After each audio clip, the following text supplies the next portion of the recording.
Сәлем. Өзге ағым жетегінде жүрген Айдар Тұрғанбек өзі туралы қауесеттерге жауап берді. Оны бастамас бұрын каналға тіркеліп, лайк басып, комментарий жазуды ұмытпаңыздар. Өзге ағым жетегінде жүр. Айдар Тұрғанбек өзі туралы қауесеттерге жауап берді.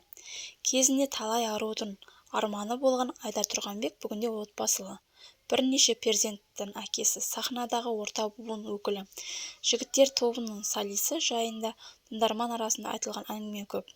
Бірі қыз ұзатып жүр десе, енді біреулері өзге ағым жетегіне кетті десті. Көпшіліктің көңілінде жүрген сұрақтарға жауап берді.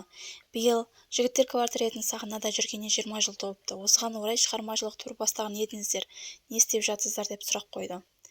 Біз ақпан айынан бастап Батыс Қазақстан мен Түркістан облысын аралап жеке кешімізді бердік. Рамазан айы басталған соң әзірге үзіліс жасауды жөн көрдік.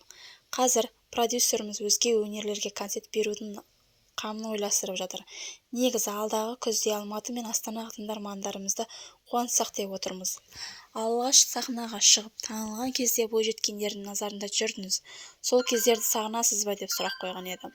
Егер сол сәт қайтып айналып келсе, мүлде басқаша жасар едім деп ойларым өте көп. Бірақ өткен іске өкінбе деген ғой. Дегенмен осы топтың құрамында еніп сахнаға таңылғаныма қуанамын деді. Діни жолына келген соң музыканы қарам санап өнерден кетіп қалғандардың әрекетіне не дейсіз? Біреуге қатысты еш нәрсе айта алмаймын. Әркімнің өзінің пайым-парасаты бар. Өзіме қатысты айтар болсам, мен сахнадан кетіп қалуға дайын емеспін. Біріншіден мен әндерім ата-ана туралы, қарындасты құрметтеу, отан және туған жерді қастерлеу жайында деп сұраққа жауап берді. Дінге де қойған кейбіреулердің ата дәстүрімізге жоққа шығарып жатады.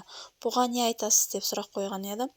Сұраққа жауап. Құранда сендер бір-бірлеріңіздің тануын үшін ұлтқа бөліндік дейді. Ал ұлтқа бөлінген екен, олардың әрқайсысының дәстүрі болатын анық. Мысалы, қолындағы домбырасына қарап қазақты танимыз, ал балайкасына қарап орысты танимыз. Бірақ өкінішке қарай көптеген ұлт дәстүрінен айырылып қалды. Бұл енді жақсы емес, деді. Осы уақытқа дейін өзге ағым жетегінде жүрген жоқпын және жүрмеймін да деп нақты шешімді Айдар Тұрғанбек жауап берді. Каналға тіркеліп, лайк басып, комментарий жазып, қоңырау белгісін басыңыздар. Шоу-бизнес жаңалықтары да сіздерге әрқайсысын жаңалықтардың бірінші болып жеткізетін болады.